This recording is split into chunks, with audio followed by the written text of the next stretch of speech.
You have to fight back, don't you? You don't just lie down like a patsy. You don't want to pay. Why don't you want to pay? You want something for nothing. We brought together two people on the front lines of this battle to tonk it out in deepest Devon.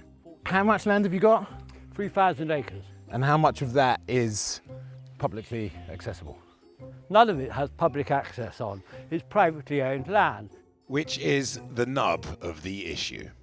A new documentary called Our Land explores why only 8% of England is publicly accessible. 1% of the population own half of all England.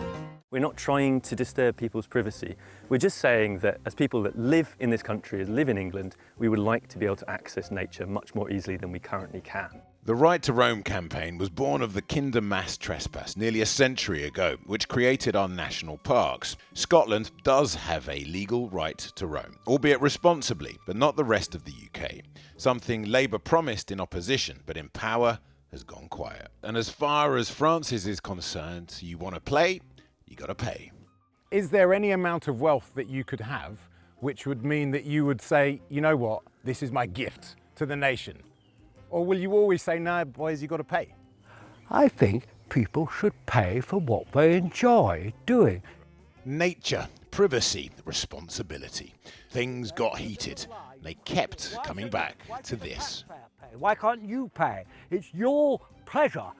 Until lo and behold, the pistols were sheathed and a hint of progress.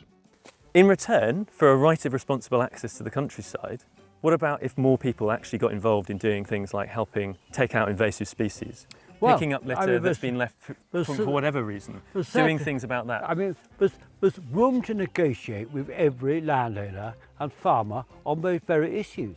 DEFRA told us current government policy is to concentrate on expanding the network of national walks and forests rather than new legislation, which it favoured when in opposition.